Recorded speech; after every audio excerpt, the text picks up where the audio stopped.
Oh. Come on.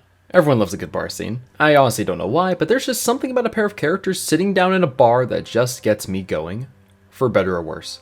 And if you think about it, you can probably think of multiple different forms of media and there's some sort of bar scene.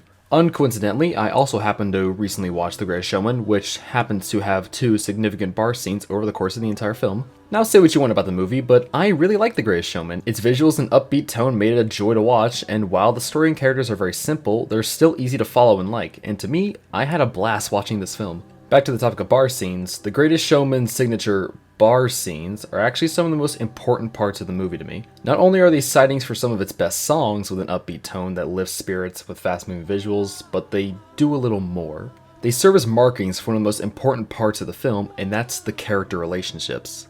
Let me explain. When our first bar scene happens, it's when Barnum is finally starting to build up his dream, his success, his ideas are flying off, and his family's happy. So when Barnum finds out about Philip, he immediately tries to coerce him into a partnership. They meet up at a bar, and one of the best song numbers proceeds. The song, The Other Side, is practically what could have been a boring negotiation, turned into an entertaining debate where they both dance around the bar, giving off their own positives of the deal. The choreography is excellent, and the entire scene just takes Barnum's high point and starts to elevate even further with his newfound partnership and friend. This bar scene has such a positive impact, it not only introduces our secondary protagonist, but helps build their bond.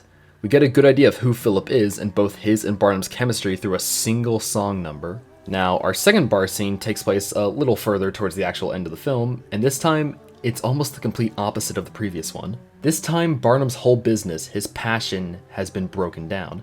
His own mistakes and blinded dreams screw him over in the end, and he's left with nothing, contrary to when he was finally starting to succeed earlier on. Here, he's at the low point until the rest of his circus crew actually find him.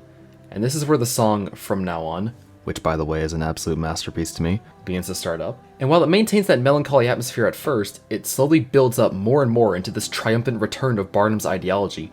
He remembers why he lives the way he lives, and he won't lose sight of what's actually important to him now, his friends and his family.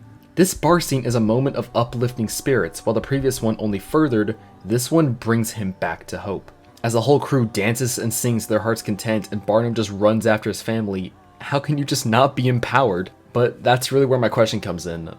Why set these in a bar? These can honestly take place anywhere else, but instead it's just a low-down bar. Well, to be honest, I'm really not too sure. There's just something about the air of a bar that feels loose, upbeat, that you and your buddies can let loose, rise up, have fun. A place where bad vibes can just go away, and a place where you can do nothing but go up. Atmosphere, design, all of it makes these bar scenes inspiring moments of the film.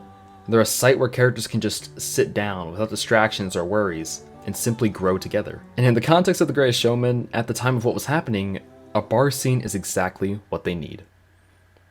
Honestly, I don't know, I just want an excuse to talk about these scenes. I love The Greatest Showman.